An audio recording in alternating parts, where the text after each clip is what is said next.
This is a Media Lab podcast.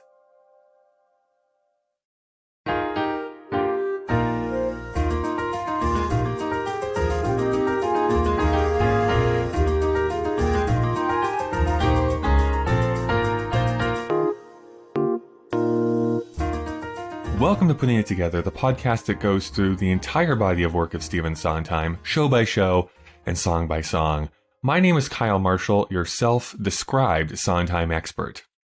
So, as if Follies wasn't long enough, there are a bunch of songs that were cut from the show, and some of them have had a second life in cabaret performances and other Sondheim celebrations. So, what we're going to do today is to go through all of them. I want to set correct expectations here at the very beginning, and that this is not going to be a deep analysis like we normally do on this show. Mostly I'm going to be reading these lyrics, listening to a few snippets, and maybe putting in some of my own ideas in between them. So hopefully you're willing to go along that ride here with me. I just wanted to make sure that there was room to know that there was a bunch of other songs that were inspired in the Follies process. And a lot of them you can actually find recordings of, even if they do not actually occur in any of the productions of Follies we talked about. As far as I understand, no production of Follies that actually included any of these cut songs in the production itself. Part of a little bit of a backstory about why is because there was a kind of a weird rule that I set for myself when I started this podcast, which was I have no problem using an entire episode to talk about a cut song if that song actually did appear in one of the recordings that we were talking about for that season. So if you remember going back to the Anyone Can Whistle season, the reason why we talked about There Won't Be Trumpets is because they actually performed that in the benefit concert from the 90s. So it was actually extant in the actual show. And there's actually precedent of other shows actually using that song inside the production as well. For any of the ones we're talking about today, save for like this Paper Mill Playhouse version of Follies that I don't think they performed them in the show, but certainly performed them at the end of the recording, these have never been in the show themselves. But they have showed up, like I said, in other tertiary things to do with Sondheim. So, I will read the lyrics, and we'll hear a snippet from each, and we'll have a gay old time. Take that any way you want.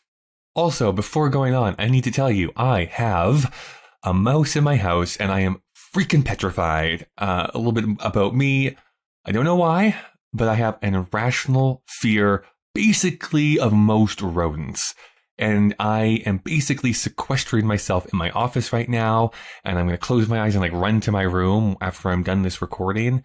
I don't do well with them. I can't go into the kitchen. I haven't eaten for the last 4 hours because I just can't. I saw it in my kitchen this morning. Luckily, I was able to leave my house for 8 hours, or else I would have gone literally insane being in the house with this stupid thing that is going to kill me. Maybe not like actually, but mentally it already has. So fun fact, I'm recording this on a Sunday, and apparently where I live, every exterminator is closed on Sundays, because that's the Lord's day. Therefore, I have to wait until tomorrow, so it is in my house right now, and if I freak out, and I guess we'll see if I keep it in the recording if it actually happens, if I freak out, that is why. Thoughts and prayers, please.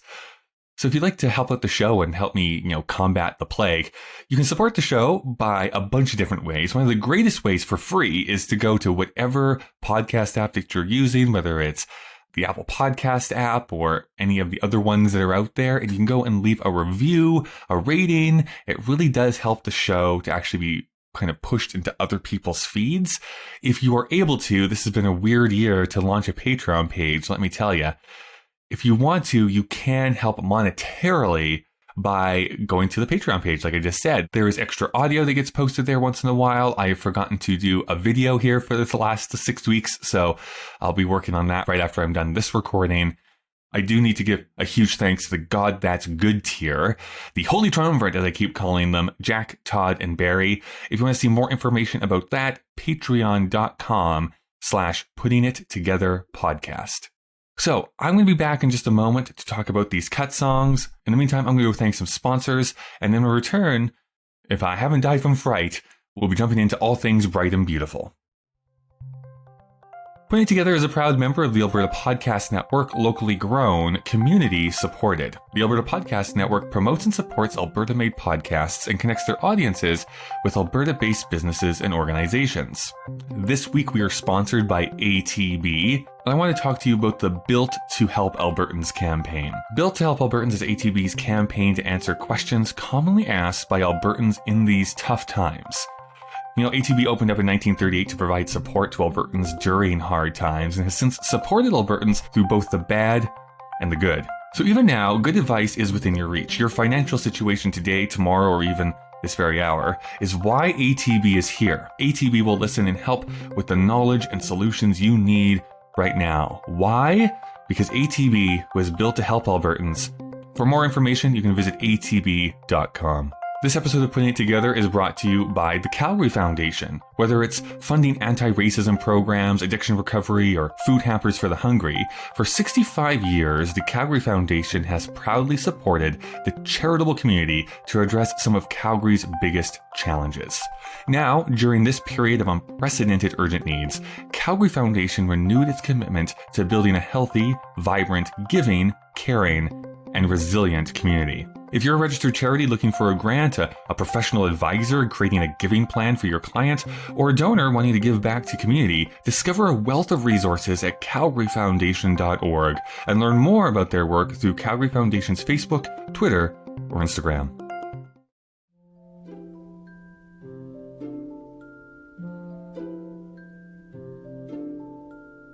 Here, kid, look, I brought you flowers, green, red, blue,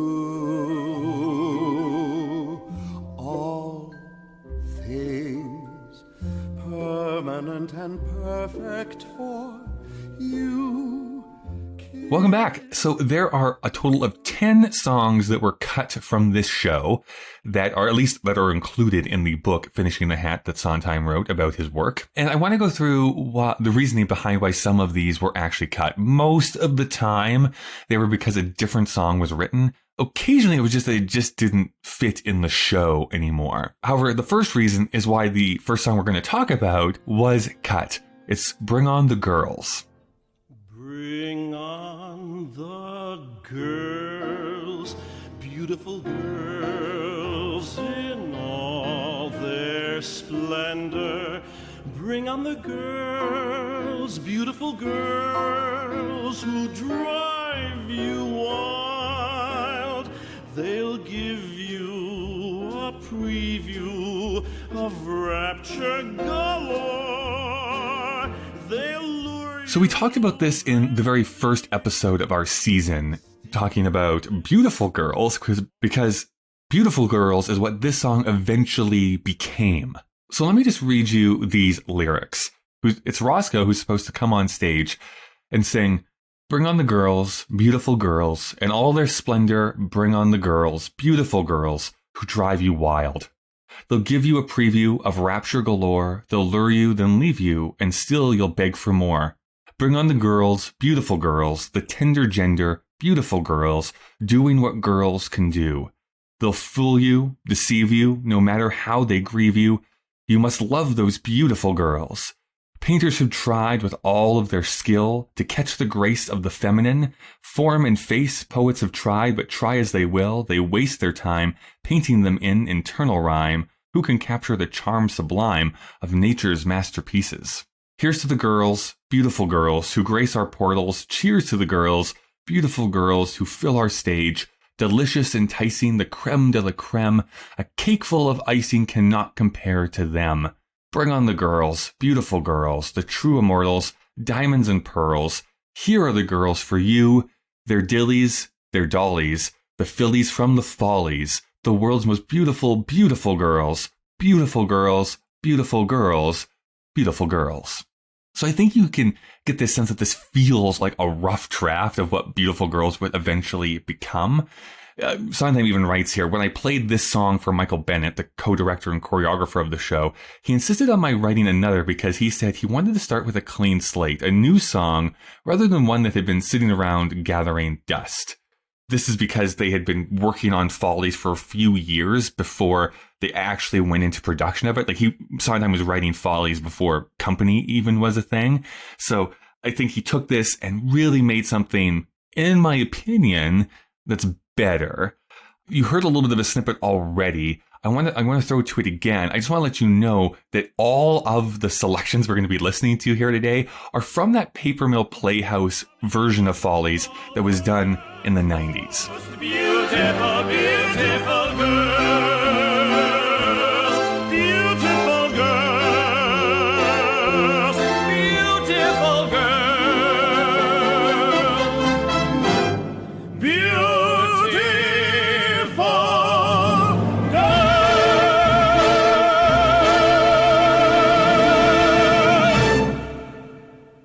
Even though it was only like a few years from when Sondheim had originally been working on this song to the time that Follies really went into production, for me, I think it's important that Sondheim actually went through his company experience.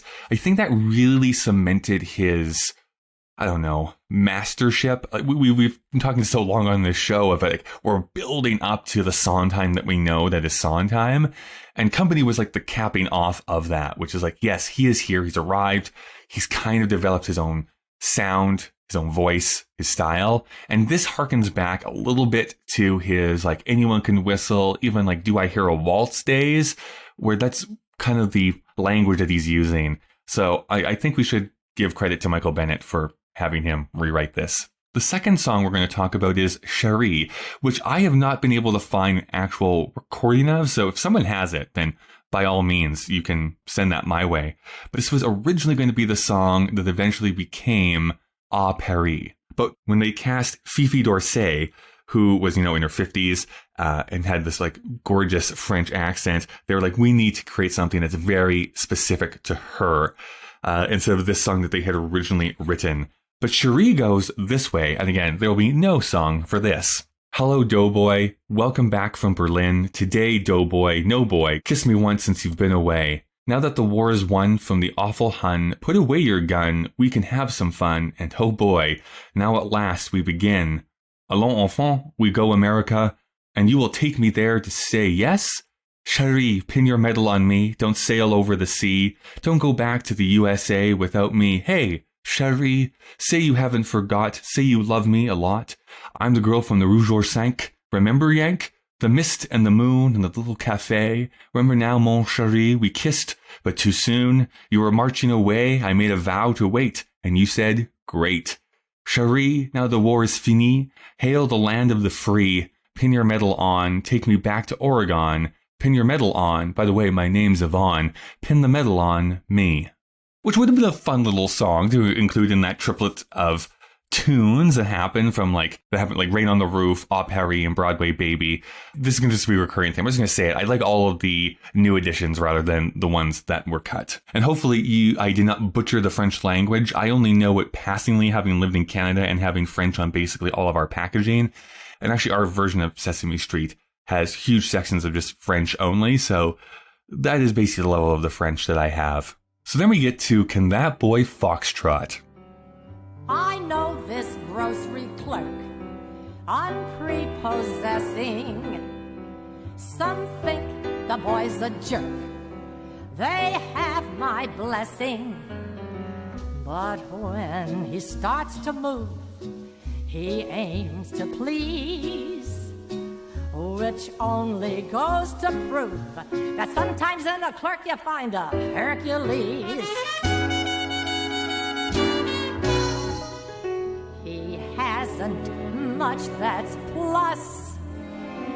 You might describe him thus: a false alarm, a broken arm, an imitation Hitler, and with littler charm. But oh, can that boy foxtrot? I think this is one of the more famous ones that were cut. People really like to perform this. I have to say, I agree with Sondheim in that after the first kind of joke that lands, you kind of know how the rest of the song is going to go. And so you kind of find yourself waiting for it to be over. That is, again, my opinion. But Still a fun song, but I'm definitely glad they replaced this with I'm Still Here for Carlotta, especially with the great Yvonne De Carlo. Like, when you have that kind of talent, you kind of need to have a showstopper song for her. But in the original, Can That Boy Foxtrot, it goes, I know the grocery clerk, unprepossessing, some think the boy's a jerk, they have my blessing. But when he starts to move, he aims to please, which only goes to prove that sometimes in a clerk you find a Hercules. He hasn't much that's plus, you might describe him thus. A false alarm, a broken arm, an imitation Hitler, and with littler charm. But oh, can that boy foxtrot? His mouth is mean, he's not too clean. What makes him look reptilian is the brilliantine. But oh, can that boy foxtrot? Who knows what I saw in him? I took a chance. Oh, yes, one more flaw in him. He can't dance. As dumbbells go, he's rather slow, and as for being saintly, even faintly, no. But who needs Albert Schweitzer when the lights are low? And oh boy, can that boy foxtrot? Right now, as I speak of him, I hear those drums, and oh, the technique of him, he's all thumbs. His jokes are quaint and fairly faint. He may be full of hokum, but I've no complaint. He often is a bore, but on the floor he ain't. And oh boy, can that boy foxtrot? I will then say, I'm not going to read the rest of this out, but they retooled it a little bit to try and make it work, where two college-age guys come out and try and sing to her and like woo her, and she kind of gives them rebuffs. But listen to the I'm Still Here episode and you'll hear a little bit more about Can That Boy Foxtrot. Boy, oh boy, can that boy foxtrot? I said foxtrot. Some of them talks about how certain songs had to be changed in what position they actually appeared in the show. So in an earlier version, Too Many Mornings actually happened way earlier. And essentially there was this rebuttal from Sally. When it got moved, then The Road You Didn't Take actually got expanded. They took part of the idea of the song and expanded it into The Road You Didn't Take. And so in its wake, we have this song, Pleasant Little Kingdom. It's a pleasant little kingdom, full of pleasant little things, full of scintillating dinners with neighboring kings.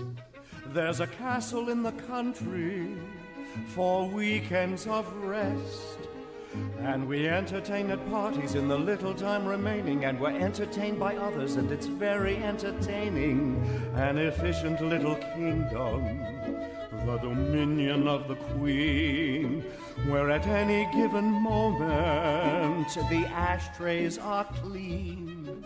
There are many little... So Pleasant Little Kingdom is this song between Sally and Ben. So Sally starts out singing, it's a pleasant little kingdom full of pleasant little days. There are charities and lectures and flowers to raise. There are amateur dramatics and evenings of bridge, and I go to civic luncheons where there's someone to remind me, and I study the piano, and I never look behind me. It's a merry little kingdom full of merry little chores, and on Fridays there's a vassal to help me with the floors. In the driveway there's a Jaguar I shouldn't have bought, and if on occasion I think about you, I eliminate the thought. So I read a little here, and I sew a little there, and the children disappear, and the castle needs repair, and I never shed a tear, and I never turn a hair.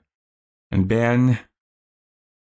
And then she's cut off. And Ben responds, it's a pleasant little kingdom full of pleasant little things, full of scintillating dinners with neighboring kings.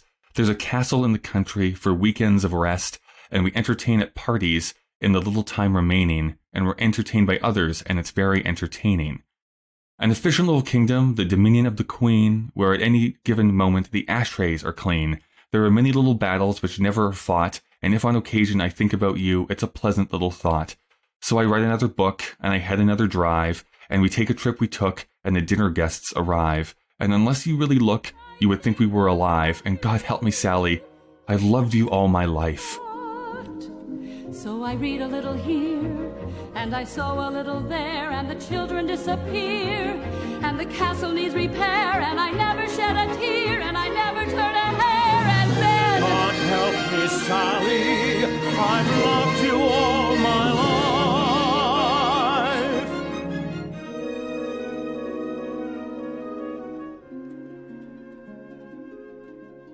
And this is the hard thing that I have with this song in particular, is that in the way that the play is structured now, I never believe that Ben is actually ever truly in love with Sally. I feel like he's saying that he does when he actually doesn't. He's doing that because he thinks she wants him to say that. Now, I don't know, maybe in this song it should be played that way too, where he's just making this up, because I do think that Sally is besotted with him, that she consistently has held a torch for him for all these years, and she's trying to make her appearances look better about like the Jaguar in my driveway and all these great things, and like the help that she has at the house. And he mentions how like really living with Phyllis is these arguments that never actually ever happen, that they're putting on appearances, and that he actually really loves Sally. And I just don't know. I don't buy it. And maybe I'm not supposed to. Maybe we're supposed to believe that Ben is still making things up. So we somewhat talked about our next song, Uptown, Downtown, when we discussed the story of Lucy and Jessie.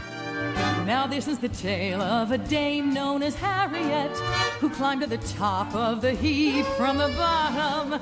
A beautiful life was her aim, and to vary it, she wanted the sun and the moon, and she got 'em. She isn't the least exhausted from her climb, but she does look back from time to time. And the subject of this evening's quiz is who she was and who she is. This was at the request of the actress, Alexis Smith, who said that she should not be given this song in the second act. And eventually she would get the song, The Story of Lucy and Jessie, so that the other song, Losing My Mind, could be given to Sally instead. So this is what Sondheim writes. This was meant to be Porter in his bluesier down in the depths mode. The reason it was written and then replaced is a showbiz story right out of the movie 42nd Street. It was at the request of a diva, though without the attendant drama and unpleasantness. The diva was Alexis Smith, a motion picture star making her Broadway debut, and the request came during the second week of rehearsals. Until Hal Prince got hold of the show, the Follies sequence was to be a realistic enactment of Follies numbers by both the guests and the ghosts. Once he decided to make it a surreal series of nervous breakdowns, my first worry was that if I gave each of the four principals a solo, the sequence would become schematic. So at first, he wrote this song called The World's Full of Girls, The World's Full of Boys. Again, another one that I do not have the recording of. But that song goes this way, where Ben says, the world's full of girls who are waiting to be kissed, waiting to be kissed. Oops, there's one I missed. The world's full of girls, and I'm making up a list because I'm going to kiss them each and every one. And when I've kissed them all and satisfied my yen, and the girls go, what then? And Ben says, what then? I guess I'm going to have to kiss them over again. The world's full of girls who are virginal and pink, younger than you think. Then he turns to one of them. How about a drink? The world's full of girls, and before I start to sink, I'm going to kiss them each and every one. You, miss. Me? Yes, you with the Marilyn Monroe. Who?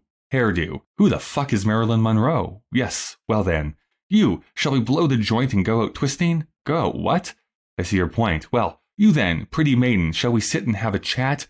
I could go for that. Good. Then, pretty maiden, shall we hasten to my flat? What a pussycat. Now. And then the third girl sings a huge section here. I certainly am honored that a gentleman like you wants to take a girl like me out for a date when you could probably have anyone at all, like a star or a duchess. Say, do you know Princess Grace? I mean, well, what's she really like? Because I gather from your book, although I didn't really read it, that you know a lot of big and important celebrities. That picture on the jacket doesn't really do you justice. You're more handsome in the flesh with all the grain in your hair, but then I've always gone for older men, which shouldn't hang you up. But an awful lot of older men get terribly uptight, like out in public when we bump into friends. But if anything, it's me who feels embarrassed. But I'm not, because like I said, how I'm honored. And so what if people think I'm being kept or something? Phyllis breaks in. The world's full of boys who are waiting to be kissed, waiting to be kissed. Well, if you insist, the world's full of boys. And I hardly can resist, so I'm going to kiss them each and every one. And when I've kissed them and satisfied my yen, what then? What then? I guess I'm going to have to kiss him over again. The world's full of boys, every color, shape, and kind, raunchy and refined. Look at that behind. The world's full of boys, and I'm sure you wouldn't mind if I go and sleep with each and every one. Kind of that continuation, too, of Could I Leave You? But essentially, this got broken out eventually into The Story of Lucy and Jessie and into Losing My Mind. But before that, they tried this number called Uptown, Downtown, where it is only Phyllis then this time. And she goes, Now, this is the tale of a dame known as Harriet, who climbed to the top of the heap from the bottom. A beautiful life was her aim, and to vary it, she wanted the sun and the moon, and she got them. She isn't the least exhausted from her climb, but she does look back from time to time, and the subject of the evening's quiz is who she was and who she is. Uptown, she's stepping out with a swell. Downtown, she's holding hands on the L-hyphenated Harriet, the nouveau from New Rochelle. Uptown, she's got the Vanderbilt clans. Downtown, she's with the sidewalk saisons. Hyphenated Harriet, the nouveau from New Rochelle. She sits at the Ritz with her splits of mums and starts to pine for a stein with her village chums. But with her Schlitz in her midst down the Fitzroy's bar, she thinks of the Ritz. Oh, it's so schizo. Uptown, it's Harry Winston she needs. Downtown, it's strictly zircons and beads. Ask her, should she be uptown or down? She's two of the most miserable girls in town. This very much feels like a template for the story of Lucy and Jessie. I think that song really gets into that interplay of like these two sides of her that she's battling between. I think this one is fine. It has kind of that similar jazzy tune. And I honestly do see why a lot of people prefer this one to the story of Lucy and Jessie. There's some really fun wordplay in this, right? And I think it has a chance for Phyllis to really show off her acting skills and probably in this case her dancing skills as well. And by the way, if you're like me and a complete dummy, Harry Winston was this guy who started, creating diamonds apparently and selling them off to be like beautiful ornaments that you could wear. I think there is still a Harry Winston store. Someone will have to tell me if that's actually true. Again, that's as much as I kind of know from doing a quick look up here, because that's the only reference I didn't understand in that song. Hyphenated Harriet. Uptown, uptown, we're gonna go downtown to visit Harriet.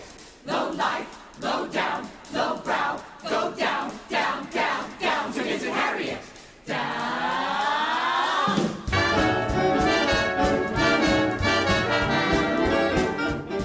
I mentioned on the podcast how I'm not like the hugest fan of You're Gonna Love Tomorrow / Love Will See Us Through. There are definitely fans out there, so no shade if that is something that you prefer. But a fun little number that was written before that one, it was kind of the template of it, is Little White House / Who Could Be Blue. Although the recording of the Paper Mill Playhouse actually reverses that title, Who Could Be Blue / Little White House. Regardless, these are the younger versions of the couples. Who could be blue, knowing there's you somewhere nearby?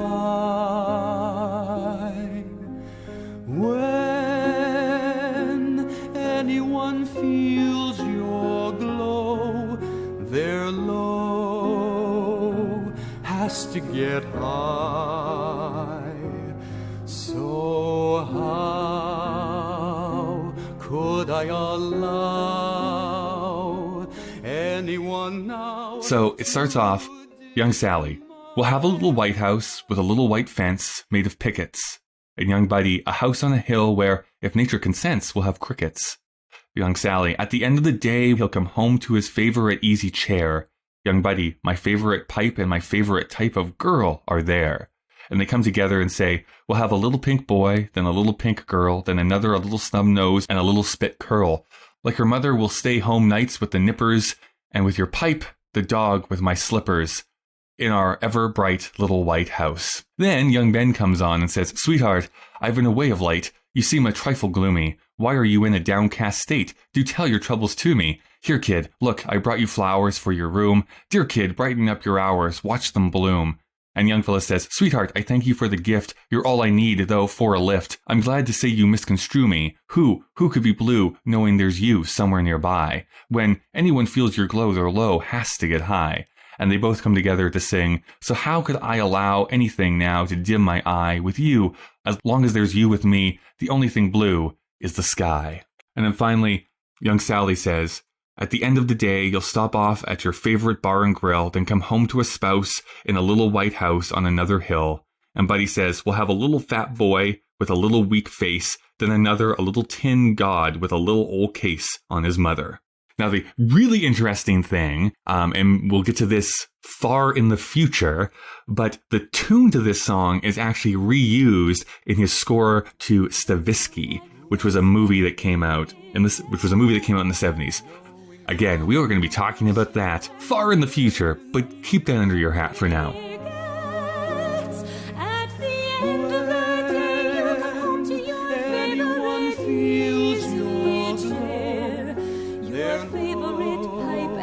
favorite type of a girl.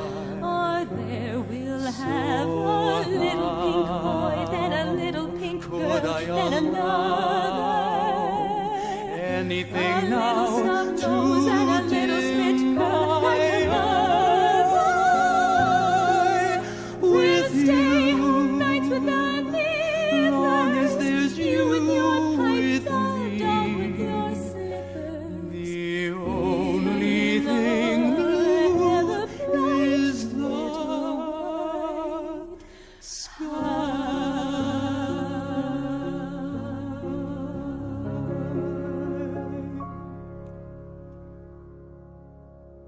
Another song that was cut from the show was something that happened much earlier in the show. It was a Buddy song that was called That Old Piano Roll.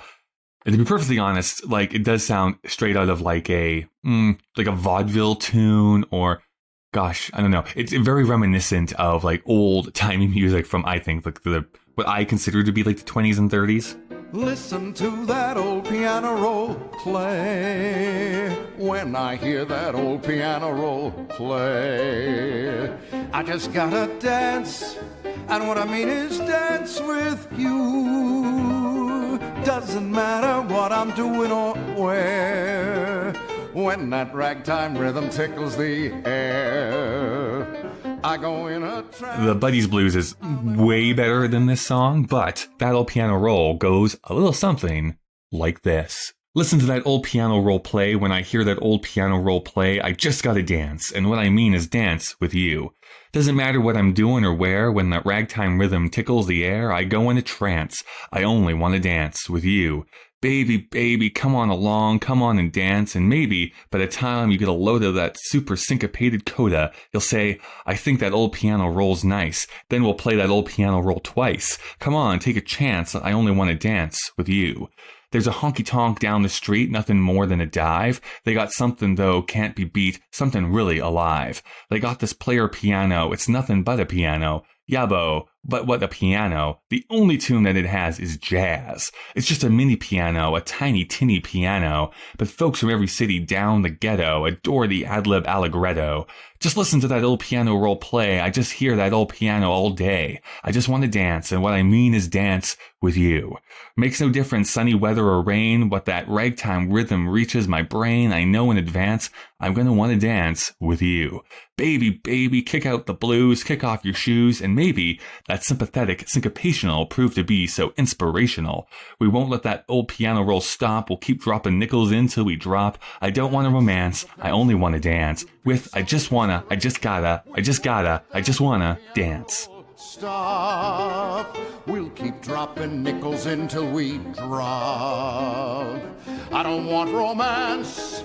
I only wanna dance with. I just wanna, I just gotta, I just wanna dance.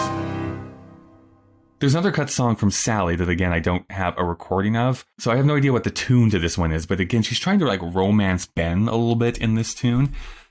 And she goes, well, my dear, too bad. It wasn't meant to happen. No harm done. How sad. It wasn't meant to happen. We had our little moment. No, don't.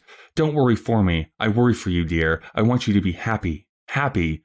So, my dear, good night. It wasn't meant to happen. Pleasant dreams, all right. It wasn't meant to happen. The candle wick was wet. The champagne was flat. The timing was wrong. A little regret. And that's that. I'll get along. We'll both get along. She said as she exited, smiling, no, I mean, it's a shame, but there's no one to blame. And we've got to be strong, she said, as she thought of tomorrow. No, it would have been fun, but it's over and done. Now I really must run. Well, my dear, take care. It wasn't meant to happen. Yes, I know. Unfair. It wasn't meant to happen, I guess. God bless, it seems. Sweet dreams. Good try. Goodbye. So a fun little wordplay that's going on there, as you would expect from Stephen Sondheim. He has that knack of end and internal rhymes. And it would have been a fun little display for Sally, but God, there's already 24 songs in this show. There has to be some cuts somewhere. Of all of the cut songs, I would say that my favorite is this last one that we're going to mention, which is All Things Bright and Beautiful. In fact, you know this song already, even if you don't think you do, because the melody is used at the very beginning of the show.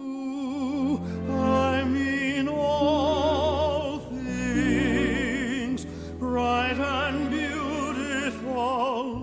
everything forever yours, everything forever, all come true.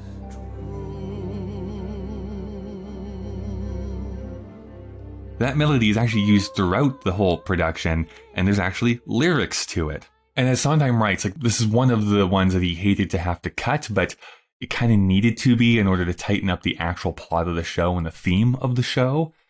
As he writes, as the show progressed from its original concept, a number of songs fell by the wayside, songs which I liked, but which had to be sacrificed in order to clarify, tighten, or adjust the tone and plotting of the piece. For example, in the original script, the climactic Follies sequence began as a show organized by Sally for her and her fellow performers to perform in front of the men at the party, utilizing props and costumes from trunks in the cellar. The show within the show quickly disintegrated, however, as the four principals fell into a mutual memory of the crucial incident in their young lives 30 years earlier, when Phyllis and Buddy had discovered Ben and Sally making love in Wiseman's office at the top of the theater. This was the song that cued it. Ben goes, "Here, kid, look, I brought you flowers, green, red, blue, all things permanent and perfect for you, kid you. I mean all things bright and beautiful, everything forever, yours, kid, everything forever, all come true." Sally says, "All things bright and beautiful, everything forever, all come true."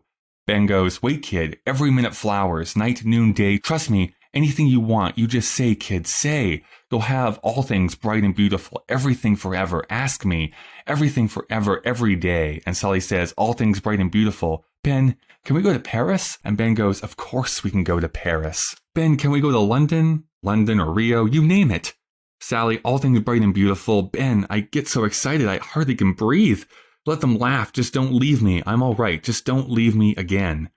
Ben goes, "Let them laugh. I won't leave you. I won't leave. Never, ever again." Sally goes, "Ben, we'll be together tomorrow. Ben, we'll be together on Monday." And they both come together.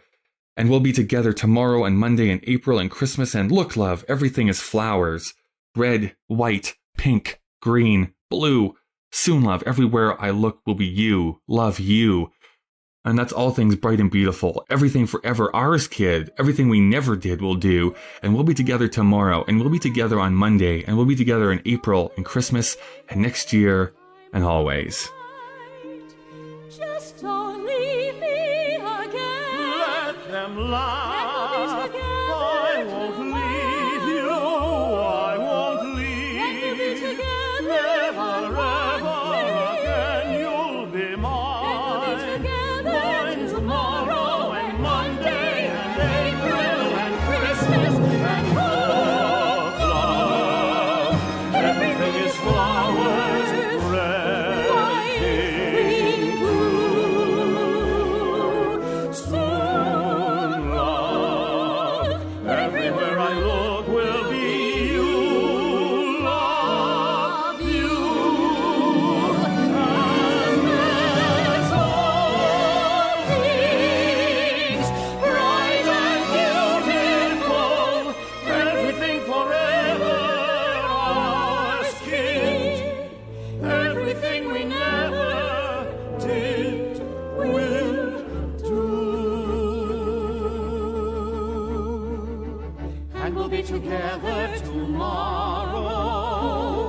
And we'll be together on Monday. And we'll be together in April and Christmas and next year and always. As I stated, I love the melody to this song, and perhaps I'm accustomed to that because I've actually heard the melody multiple times while listening to the score of this show. But it's almost a shame this had to be cut. And the more I've been thinking about it, this might be a controversial opinion that I'm actually really hesitant to actually say out loud, but I don't know how much I do like the ending of Follies. You know, William White and I had that discussion last week about the show ends in kind of a weird way. And even I actually got an email. Let me call up this email. This was sent in by David, who was saying, "I think the ending of Follies is a little different than what was discussed in the episode, at least according to the original script and the 2011 revival. Ben's breakdown ends, after a lot of interesting monologue, with the ensemble reprising the choral singing from Lucy and Jessie, which ends with Ben yelling Phyllis. She appears, he confesses that he was always intimidated by her, and they leave together. Sally, waiting in the shadows, sees this and tells Buddy, There's no Ben for me. The two of them leave together, leaving only the four young ghosts who reprise their "Hey up there, hi girls, Ben, Sally" lines from earlier in the show, which is the young versions, and then the curtain comes down. So in some interpretations, you can say, hey, it's the older people like leaving their past behind and fully invested in the people that they're supposed to be with, and the ghosts stay in the theater. That's the optimistic way of looking at it. Whereas the kind of pessimistic way is that they're going to be consistently bombarded by those ghosts of their younger selves, their happier selves, rather than the tormented ones that they find themselves in. And because I've only seen a version of Follies this year, which was the 2017 version, and it was a bootleg that I watched, I have a hard time remembering exactly what the ending was. I remember like there being a smash cut almost to Wiseman at the very, very end, making it feel like he had a little bit more of a hand in the progression of the show. This is a long backstory to basically say that I wish there was a little bit more effort put into exactly what each of those characters are thinking at the end. Like I said already, I've never fully accepted that Ben is actually in love with Sally, and maybe that's what we're supposed to glean, is that he was at one time and is trying to capture that forgotten youth. It just doesn't feel like that. And tell me if I'm wrong. Like, tell me if I'm just being crazy here in this case, but I've never felt that while watching the show. Because of that, and I think that Ben is such a liar and is always keeping up appearances, I never feel like he's actually learned anything. He does have a mental breakdown at the end, but kind of so what is how I feel. But maybe I just need to kind of keep working with the show. This show is not an easy, like, wash over you entertainment. This is something I think that you have to really work at to understand a little bit more. Just to me, I feel like I understand the rest of the characters more than I understand the Ben character. But please let me know if I am totally in the wrong. All of these songs were cut, of course. And as you heard, some of them have been recorded. There are a bunch of cabarets, like I was saying, and performers that have made these songs theirs a little bit more. For some of these songs, there's multiple versions of them that you can go and find, so you can kind of find your favorite and go from there. I have in the description of this episode links to YouTube so that you can listen to that Paper Mill Playhouse, basically whole entire production if you want to, but I'll just point out these specific songs that we talked about here today. But in general, like I said, I don't think these add necessarily anything to the discussions that we've already had with Follies here this season. I think that they're interesting ephemera that you can kind of go and seek out. But except for the fact that I wish All Things Bright and Beautiful could be somehow integrated, it really wouldn't make sense to be put in the show the way it is currently. And I do like Uptown, Downtown quite a bit. And I'm also going to go to bat for The Little White House, Who Could Be Blue. Again, I like the melody a whole lot in that one. Regardless, I still think the things that replace them are definitely the songs that should have replaced them. They were smart choices. And when you're in that creative field, sometimes you have to make those tough decisions to be like, this is a good song, but it's not a song that is supposed to be in this show. Country House. But like I was saying, by all means, if you have anything that you want to add or call me out on or continue that discussion, you can send an email to puttingittogetherpodcast@gmail.com. You can also follow me at Sondheim Podcasts on Twitter and Instagram. And as I said at the beginning, you can support the show on Patreon by going to patreon.com/puttingittogetherpodcast. I want to thank the Alberta Podcast Network, ATB, and the Calgary Foundation this week. Putting It Together is available on Apple Podcasts, Google Podcasts, Spotify, and pretty much anywhere you get podcasts from. So consider subscribing so you never miss an episode. Next week, we'll be talking about all the different recordings of Follies, including the ones we didn't discuss this season. It's a flock of Follies next week. As always, a big thanks to the great Chris Hanaguchi, who designed the podcast artwork, and Nick Driscoll for composing our theme music. Well, we've reached the end of our episode. Yes, I know. Goodbye for now.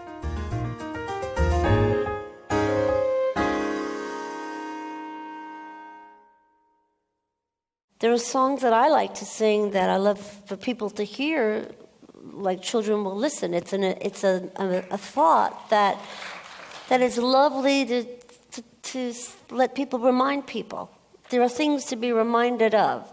There is No One Is Alone, which is a great thing to be reminded of. And then there are all the dramatic things that he writes and the devastating things, or Leave You, or, Losing My Mind. So he's not just one thing. So it would be hard to say, to get to know him, listen to this one thing.